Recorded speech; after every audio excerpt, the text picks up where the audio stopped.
Hey guys, welcome back to the AR YouTube channel. और इतिहास में कुछ ऐसे हादसे हो चुके हैं जो साइंस के नियमों को भी तोड़ते हुए नजर आते हैं। 9 अगस्त 2024 को भी वियो पास फ्लाइट 2283 के साथ कुछ ऐसा ही हुआ। 17,000 फीट की ऊंचाई से यह प्लेन किसी बेजान पत्थर की तरह गिरने लगा। अगर यह हादसा कैमरे में कैद ना होता तो यकीन करना इम्पॉसिबल था कि ऐसा कैसे हो सकता है। अगर ऐसा होना इम्पॉसिबल था तो यह कैसे फिजिक्स के नियमों को तोड़कर वर्टिकली 90 डिग्री में नीचे गिरने लगा। आइए पूरी कहानी समझते हैं आज के इस वीडियो में। 9 अगस्त 2024 कैस्केवल एयरपोर्ट ब्राजील ATR-72 मॉडल का एक प्लेन इस एयरपोर्ट से उड़ान भरने की तैयारी कर रहा था। इसे वियो पास एयरलाइन ऑपरेट कर रही थी। कॉल साइन वियो पास फ्लाइट 2283। ये प्लेन 14 साल पुराना था। प्लेन में 58 पैसेंजर सवार होने लगे। इसके अलावा 2 पायलट और 2 केबिन क्रू भी मौजूद थे, यानी कुल 62 लोग प्लेन में सवार हो गए। ये एक डोमेस्टिक फ्लाइट थी। इसे कैस्केवल से गुआरुलोस इंटरनेशनल एयरपोर्ट ब्राजील जाना था। इस प्लेन को कैप्टन डेनिलो सैंटोस उड़ाने वाले थे।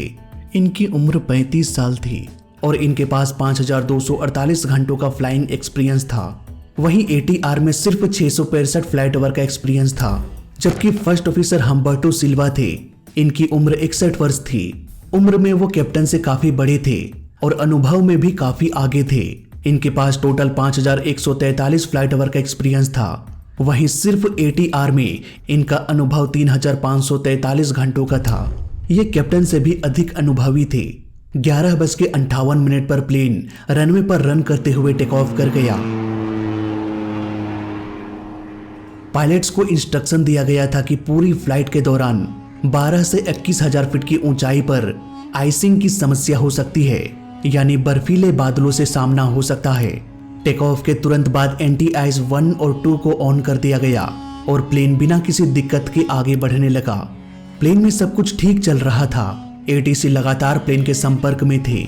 करीब 2 घंटे 23 मिनट बाद ये प्लेन ATC के रडार से अचानक गायब हो गया। ATC ने लगातार 5 बार कॉल किया पर कोई भी जवाब नहीं मिला। फ्लाइट 2283 रिस्पॉन्ड कीजिए। तभी कुछ आई विटनेस ने देखा कि अचानक से बादलों के बीच एक बड़ा विमान बिना आगे बढ़े, यानी जीरो फॉरवर्ड मोशन के साथ हवा में गोल गोल घूमते हुए नीचे गिर रहा है। प्लेन कभी भी इस तरह से 90 डिग्री में सीधे धरती की ओर नहीं गिरता, पर आई विटनेस ने जो कैमरे में रिकॉर्ड किया उसे झुठलाया भी नहीं जा सकता था। देखते ही देखते प्लेन जमीन से टकरा गया और एक विशाल आग का गोला आसमान में फैल गया। प्लेन में सवार सभी 62 लोगों की जान चली गई। तुरंत फायर फाइटर्स की टीम पहुंच गई, पर सभी बॉडीज आग में जल चुकी थी। बॉडीज को आइडेंटिफाई करने में 2 से 3 दिनों का समय लग गया। अब तक प्लेन के दोनों ब्लैक बॉक्स को भी रिकवर कर लिया गया और एक लंबे इंतजार के बाद 23 जुलाई 2026 को फाइनली ये रिवील हुआ कि कैसे इस प्लेन ने साइंस को चुनौती दे दिया और फिजिक्स के नियमों को तोड़कर 90 डिग्री के एंगल में क्रैश हो गया, जबकि ऐसा होना इम्पॉसिबल था। आइए समझते हैं इस इन्वेस्टिगेशन वीडियो में। शुरुआती जांच में इन्वेस्टिगेटर्स ने जब प्लेन के मलबे को देखा तो यकीन करना मुश्किल हो गया, क्योंकि आमतौर पर जब प्लेन क्रैश होता है तो वो फॉरवर्ड मोशन में होता है, जिससे प्लेन का मलबा टूट टूट कर 1 से 2 किलोमीटर के दायरे में फैल जाता है। पर फ्लाइट 2283 का मलबा सिर्फ 15 मीटर के रेडियस में फैला था, यानी कि लगभग 50 फीट के दायरे में। मलबे ने यह साबित कर दिया कि क्रैश से पहले प्लेन आगे नहीं बढ़ रहा था, वो हवा में एक ही जगह रुक चुका था और फिर सीधे नीचे गिरने लगा। इसके फाइनल रिपोर्ट ने यह साबित किया कि कैसे एक इम्पॉसिबल हादसे को कुदरत ने पॉसिबल बना दिया। इसे समझने के लिए हमें टाइम में एक बार फिर से पीछे जाना पड़ेगा। तो इस इन्वेस्टिगेशन की शुरुआत करते हैं टेक ऑफ के बाद से। पायलट ने दोनों एंटी आइस सिस्टम को ऑन कर दिया। वेदर रिपोर्ट के अनुसार पहले ही ये बता दिया गया था कि 12 से 21,000 फीट की ऊंचाई पर बर्फ से सामना हो सकता है। उड़ान भरने के ठीक 15 मिनट बाद दोपहर के 12:15 बजे कॉकपिट में एक अलार्म बजने लगा। ये मास्टर क्वेश्चन अलार्म था। ये अलार्म बताता है कि प्लेन के कोई सिस्टम में कुछ गड़बड़ी हो चुकी है। इसे तुरंत आइडेंटिफाई करके ठीक करो। इसके 40 सेकंड्स बाद फिर से वही मास्टर क्वेश्चन अलार्म बजने लगा। इस पर रिस्पॉन्स देते हुए कैप्टन ने कहा कि airframe D icing system fail हो चुका है। यह डी आइसिंग सिस्टम पहले से ही ठीक से काम नहीं कर रहा था। फर्स्ट ऑफिसर ने तुरंत टेक्निकल लॉगबुक निकाला जिसमें प्लेन में होने वाली किसी भी तकनीकी खराबी का रिकॉर्ड दर्ज होता है। पर हैरानी की बात तो ये थी कि एयरफ्रेम डी आइसिंग की खराबी के बारे में इस टेक्निकल लॉगबुक में कुछ मेंशन ही नहीं था, जबकि ये खराबी पहले से ही मौजूद थी, इसलिए इसका जिक्र लॉगबुक में जरूर होना चाहिए था। अब यहाँ पर फर्स्ट ऑफिसर ने एक ऐसा सुझाव दिया जिससे ये पूरा हादसा टल सकता था। उन्होंने कहा कि अगर डी आइसिंग सिस्टम खराब है और बर्फ जमने का खतरा 12,000 फीट से शुरू होता है तो हमें 11,000 फीट की सुरक्षित ऊंचाई पर ही उड़ना चाहिए। पर कैप्टन ने फर्स्ट ऑफिसर के इस सुझाव पर कोई भी ध्यान नहीं दिया और न ही उन्हें कोई सीधा जवाब दिया। करीब 1 मिनट बाद फिर से मास्टर क्वेश्चन अलार्म बजने लगा। ये सिस्टम की तरफ से तीसरी चेतावनी थी। कैप्टन ने कहा कि प्लेन तो बहुत अच्छे तरीके से उड़ रहा है। इस तरह से कैप्टन ने इस अलार्म को नजरअंदाज कर दिया और दोनों आपस में पर्सनल बातें करने लगे। अब आगे की घटना को समझने के लिए हमें डी आइसिंग के साइंस को समझना पड़ेगा। जब प्लेन ग्राउंड में होता है तो तापमान लगभग 20 डिग्री सेल्सियस के आसपास रहता है। जैसे जैसे प्लेन हाई एल्टीट्यूड पर जाता है तापमान गिरते गिरते 0 डिग्री सेल्सियस से -40 डिग्री सेल्सियस तक पहुंच जाता है।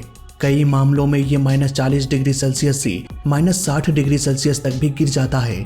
नॉर्मली जब हम किसी ग्लास में पानी रखते हैं और तापमान 0 डिग्री सेल्सियस से नीचे चला जाता है तो पानी बर्फ जम जाता है, पर खुले आसमान में हाई एल्टीट्यूड पर ऐसा नहीं होता। जब पानी भाप बनकर ऊपर जाता है तो 0 डिग्री सेल्सियस से -40 डिग्री सेल्सियस के बेहद ठंडे तापमान में भी ये बर्फ नहीं जमती बल्कि सुपर कोल्ड लिक्विड स्टेट में रहती है। अब आपको लग रहा होगा कि इतनी ठंड में भी पानी लिक्विड में कैसे रह सकता है। इसका कारण है किसी सॉलिड बेस या सतह का ना होना। जब तक पानी को जमने के लिए कोई ठोस सतह ना मिले वो लिक्विड रूप में ही तैरता रहता है। फॉर एग्जाम्पल किसी तरह से एक गिलास में पानी भरकर उसे हाई एल्टीट्यूड पर लटका दे जहां तापमान लगभग -10 डिग्री सेल्सियस के आसपास हो तो ग्लास में मौजूद पानी तुरंत बर्फ बन जाएगा, जबकि बाहर बादलों में तैर रहा पानी लिक्विड में ही रहेगा। ऐसा इसलिए क्योंकि ग्लास ने पानी को एक ठोस बेस दिया, जबकि हवा में तैरती छोटी छोटी पानी की बूंदों के पास जमने के लिए कोई ठोस बेस नहीं होता। यही सुपर कूल्ड पानी उड़ते हुए प्लेन के लिए बहुत बड़ा खतरा होता है। हवा में लिक्विड स्टेट में होने के कारण जैसे ही ये पानी तेज रफ्तार से प्लेन के बॉडी से टकराता है तो इसे एक सॉलिड बेस मिल जाता है और ये पलक झपकते ही किसी ठोस पत्थर की तरह बर्फ बनकर प्लेन के बॉडी से चिपक जाता है। अगर इस जमती हुई बर्फ को तुरंत ना हटाया जाए तो ये प्लेन पर इतनी हावी हो जाती है कि प्लेन के सभी कंट्रोल सरफेसेस को ब्लॉक कर सकती है और विंग्स के एरोडायनेमिक शेप को पूरी तरह से बिगाड़ सकती है, जिसकी वजह से प्लेन को मिलने वाला लिफ्ट खत्म होने लगता है। विमान पर जमने वाली इसी खतरनाक बर्फ से निपटने के लिए ATR-72 में 3 तरह के सिस्टम्स का इस्तेमाल किया जाता है। पहला है IEP यानी कि आइस एविडेंस प्रोब। कैप्टन की सीट की बाईं ओर कॉकपिट के ठीक बाहर एक मेटल की रॉड फिट की गई होती है ताकि कैप्टन आसानी से इस रॉड को खिड़की से देख सके। इस रॉड में ना तो कोई सेंसर लगा होता है और ना ही कोई इलेक्ट्रॉनिक डिवाइस। इसकी सबसे बड़ी खासियत है इसकी खास बनावट और आकार। जब भी प्लेन किसी बर्फीले बादलों के अंदर से गुजरता है तो सबसे पहले बर्फ इसी IEP रॉड पर आकर जमती है और जब प्लेन उन बादलों से बाहर निकल जाता है तो सबसे आखिर में बर्फ इसी रॉड से हटती है। इसलिए ATR-72 के फ्लाइट मैनुअल में ये साफ साफ लिखा था कि प्लेन से बर्फ पूरी तरह से हट चुकी है। पायलट ये तभी मान सकते हैं जब IEP रॉड से बर्फ पूरी तरह से साफ हो जाए। भले ही कॉकपिट के इलेक्ट्रॉनिक इंस्ट्रूमेंट्स कुछ भी दिखा रहे हो, उन पर आंखें बंद करके 100% भरोसा नहीं करना चाहिए। 100% पक्का भरोसा सिर्फ इसी रॉड पर किया जा सकता है जिसे पायलट विंड स्क्रीन के बाहर साफ साफ देख सकते हैं। इसके अलावा बर्फ का पता लगाने के लिए एक इलेक्ट्रॉनिक आइस डिटेक्टर भी मौजूद था जो बाएं विंग की निचली सतह पर लगाया गया था। जब इस डिटेक्टर पर बर्फ जमती थी तो इसके वाइब्रेशन की फ्रीक्वेंसी बदल जाती थी। इससे कॉकपिट के आइस डिटेक्टर पैनल में पीली लाइट जलने लगती थी और मास्टर क्वेश्चन अलार्म बज उठता था। यही वो अलार्म था जो कॉकपिट में कई बार बजा और कैप्टन ने इसे अनदेखा कर दिया। इस इलेक्ट्रॉनिक सेंसर की खास बात ये थी कि जैसे ही इस पर बर्फ जम जाती, ये खुद को 7 सेकंड के लिए हीट करता था ताकि बर्फ पिघल जाए। बर्फ पिघलने के बाद अगले 60 सेकंड्स तक ये शांत रहता था, कोई हीट जनरेट नहीं करता था। अगर बर्फ फिर से जमती तो ये दोबारा से 7 सेकंड के लिए गर्म होता और फिर 60 सेकंड्स के लिए नॉर्मल हो जाता। ये साइकिल बार बार चलती रहती थी। इसमें लगा हीटर हर बार 7 सेकंड के लिए गर्म इसलिए होता था ताकि बर्फ जमने की रफ्तार का पता चल सके। अगर बर्फ जमने की प्रक्रिया धीमी होती तो 7 सेकंड की गर्मी में ही बर्फ पिघलकर तुरंत साफ हो जाती और अगले 60 सेकंड्स तक कोई अलार्म नहीं बजता। लेकिन अगर बर्फ जमने की रफ्तार बहुत तेज होती तो 7 सेकंड में पूरी बर्फ नहीं पिघल पाती और मास्टर क्वेश्चन अलार्म बार बार बजता रहता। हालांकि पायलट्स को यह साफ निर्देश दिया गया था कि सिर्फ इस तरह के इंस्ट्रूमेंट्स पर आंख बंद करके भरोसा नहीं करना है, बल्कि विंड स्क्रीन के बाहर IEP रॉड को अपनी आंखों से जरूर देखना है। अब ये तो हुआ ATR-72 में आइस का पता लगाने का तरीका। इस आइस को हटाने के लिए दोनों विंग्स के अगले हिस्से में लचीले रबड़ की पट्टियां लगाई गई थी। इसे डी आइसिंग बूट्स कहा जाता है। इनके बीच पतली नालियां बनी होती है। जब कॉकपिट में डी आइसिंग को ऑन किया जाता है तब इन नालियों में हवा भर जाती है। इसके फूलने से बर्फ टूटकर बिखर जाती है और तेज हवा इन टूटे बर्फ को साफ कर देती है। अब इस डी आइसिंग के पूरे कॉन्सेप्ट को समझने के बाद वापस से आते हैं अपनी स्टोरी पर। जब फर्स्ट ऑफिसर ने टेक्निकल लॉगबुक चेक किया तो वहां पर डी आइसिंग की खराबी के बारे में नहीं लिखा था, जबकि कैप्टन को पहले से ही ये पता था कि डी आइसिंग काम नहीं कर रहा। अब इसमें क्यों नहीं लिखा गया था इसके बारे में हम आगे बात करेंगे। फिलहाल स्टोरी को आगे बढ़ाते हैं। को पायलट कैप्टन से भी अनुभवी थे। उन्होंने कहा अगर बर्फ 12,000 से 21,000 फीट के एल्टीट्यूड पर है तो हमें 11,000 फीट की ऊंचाई पर उड़ान भरना चाहिए, पर कैप्टन ने मना कर दिया। इस दौरान प्लेन एल्टीट्यूड गेन कर रहा था और विंग में लगे आइस डिटेक्टर में तेजी से बर्फ जमने लग रही थी। नतीजा कुछ ही सेकंड्स में बार बार मास्टर कॉशन अलार्म बजने लगा। यहीं पर कैप्टन को ये आइडेंटिफाई करना चाहिए था कि ये अलार्म क्यों बज रहा है। उन्हें सिंपली डी आइसिंग पैनल को देखना था जहां पीली लाइट जल रही थी, पर कैप्टन ने इसे भी इग्नोर कर दिया। यहां तक कि फ्लाइट मैनुअल में साफ साफ लिखा था कि डी आइसिंग के केस में IEP रॉड को देखना है, उसी पर 100% भरोसा करना है। लेकिन अलार्म बजने के बाद भी कैप्टन ने सामने वाले रॉड को नहीं देखा। कैप्टन सारे अलार्म्स को अनदेखा करके अपने पर्सनल बातें करने में ही बिजी थे। उधर को पायलट बार बार डी आइसिंग को ऑन करने में लगे हुए थे, जिसकी वजह से लेफ्ट साइड का रबर फूलकर बर्फ तो हटा रहा था, लेकिन राइट साइड के विंग्स में एयर की पाइप फटी हुई थी। नतीजा राइट साइड के विंग्स में जम रही बर्फ बढ़ती जा रही थी और हर कुछ मिनटों के बाद कॉकपिट में एयर फ्रेम फॉल्ट का मैसेज आने लग रहा था। बार बार मास्टर क्वेश्चन अलार्म बजने लगा। इन्वेस्टिगेटर्स ने जब फ्लाइट हिस्ट्री की जांच की तो पाया कि पिछले 3 फ्लाइट में भी पायलटों को यही प्रॉब्लम हुआ था। फिर भी लॉगबुक ने किसी ने भी शिकायत दर्ज नहीं किया। जैसे जैसे विंग्स में बर्फ जमने लगा, ड्रैग बढ़कर 10% हो गया, जिसकी वजह से कॉकपिट में क्रूज स्पीड लो का अलर्ट आ गया, पर इसे भी इग्नोर कर दिया गया। जब ड्रैग बढ़कर 28% हो गया तब फिर से मास्टर क्वेश्चन अलार्म बजने लगा। इसके साथ ही इंक्रीज स्पीड का अलर्ट आ गया। सिंपल शब्दों में कहें तो प्लेन का विंग्स एरोडायनामिक शेप का होता है। यही एरोडायनामिक शेप हवा में प्रेशर डिफरेंस क्रिएट करके प्लेन को ऊपर उठाता है, लेकिन बर्फ जमने की वजह से विंग्स का शेप बिगड़ जाता है और हवा विंग से टकराकर प्लेन को धीमा करती है। शेप के बिगड़ जाने से लिफ्ट भी कम होने लगता है। इसी को ट्रैक करने के लिए प्लेन में APM होता है, यानी एयरक्राफ्ट परफॉर्मेंस मॉनिटरिंग। ये APM देखता है कि कितना % रफ्तार कम हुआ। 10% में इसने पहला वार्निंग दिया, 28% में दूसरा वार्निंग। अब धीरे धीरे ड्रैग का लिमिट भी क्रॉस हो गया। इसका मतलब था जल्दी से स्पीड बढ़ाओ, इसलिए कॉकपिट में स्पीड बढ़ाने का अलर्ट आया। पर दोनों पायलट ने ना तो स्पीड बढ़ाया और ना ही बर्फीले बादलों से तुरंत नीचे उतरने का डिसीजन लिया। 1:03 फर्स्ट ऑफिसर को खतरे का एहसास हो रहा था। उन्होंने कैप्टन से कहा, वेदर रडार चेक कीजिए। कैप्टन ने कहा, ठीक है, मैं देख लेता हूँ। इसके बाद फिर से कैप्टन टॉपिक को चेंज करके पर्सनल बातें करने लगे। इसी बीच फिर से मास्टर क्वेश्चन अलार्म बज उठा। 1:15 प्लेन साओ पालो के करीब पहुंच गया। अब यहाँ पर पायलट एक पैसेंजर के बारे में डिस्कस करने लगे। उन्हें लैंडिंग के बाद एक व्हील चेयर की जरूरत थी, वो चलने में सक्षम नहीं थे। अब प्लेन को नीचे उतारने का भी समय आ चुका था, इसलिए कैप्टन ने अनाउंसमेंट किया कि अब हम नीचे उतरने वाले हैं। लेकिन अनाउंसमेंट के बीच ही मास्टर कॉशन अलार्म फिर से बजने लगा। फिर भी कैप्टन अनाउंसमेंट को जारी रखा। 1:18 पर कैप्टन ने कहा, हमें 17,000 फीट से नीचे उतरने की अनुमति चाहिए। लेकिन एटीसी ने कहा कि अभी आप 17,000 फीट के एल्टीट्यूड पर ही बने रहे। फ्लाइट 2283 हर सेकेंड मौत के मुंह में जा रहा था। उधर एटीसी ने भी प्लेन को नीचे आने से रोक दिया। को पायलट ने बाहर नजर दौड़ाया और डरे हुए शब्दों में कहा कि बर्फ तो बहुत जम चुकी है, मैं डी-आइसिंग चालू कर रहा हूँ। कैप्टन ने कहा, लेकिन वो तो खराब है। तभी एटीसी ने दोबारा कॉल किया और कहा कि आप सिएरा अल्फा नवंबर पापा अल्फा वे पॉइंट की ओर प्लेन को मोड़ दे। जिस तरह से हमारे गलियों का नाम होता है कि भाई फलाना चौक से तुम राइट की ओर मुड़ जाना, इसी तरह से एविएशन में वे पॉइंट्स होता है और ये SANPA वे पॉइंट का ही नाम है। एटीसी ने आगे कहा, आपको 2 मिनट में नीचे उतरने का क्लियरेंस मिल जाएगा। फिलहाल आप 17,000 फीट के एल्टीट्यूड पर ही बने रहें। लेकिन अब फ्लाइट 2283 के पास उतना समय नहीं था। प्लेन के राइट विंग्स में बर्फ जमने की वजह से ड्रैग बढ़कर 40% हो गया। नतीजा प्लेन के विंग्स में लिफ्ट मिलना बंद हो गया।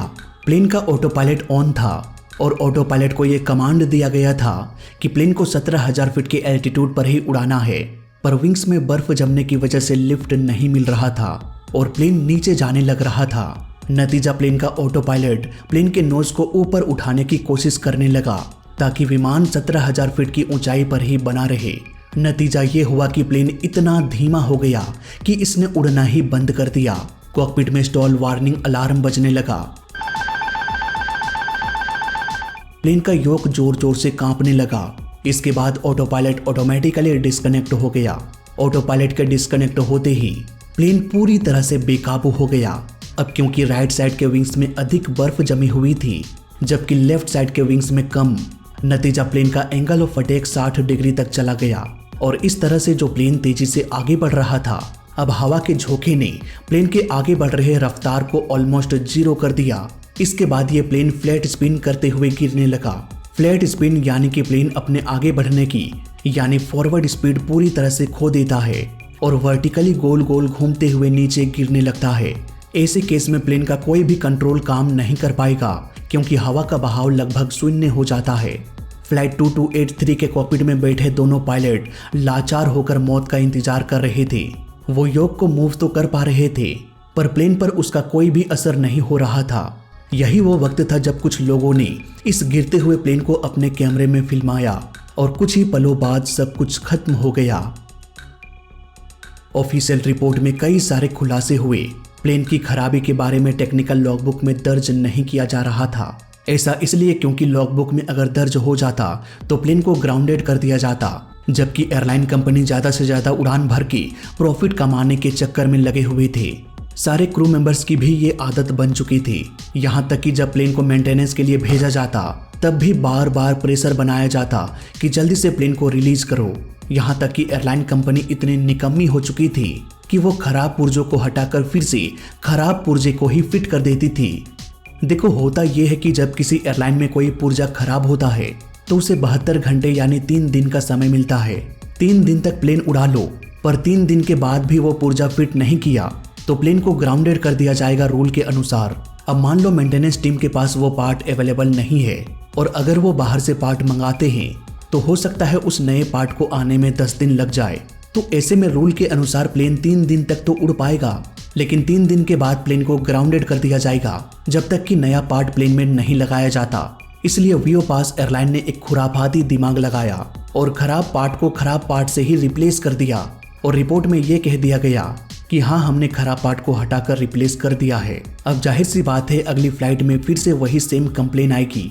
अब रूल के अनुसार फिर से उसी खराबी के लिए फिर से 3 दिनों का समय मिल जाएगा। 3 दिन बाद फिर से खराब पार्ट को बदलकर खराब पार्ट से रिप्लेस कर दिया जाएगा और कंपनी को फिर से 3 दिन का समय मिल जाएगा। ये चक्र चलता रहेगा। 3-3 दिन करके ये लोग आराम से महीना निकाल देते थे बिना प्लेन को ग्राउंडेड किए।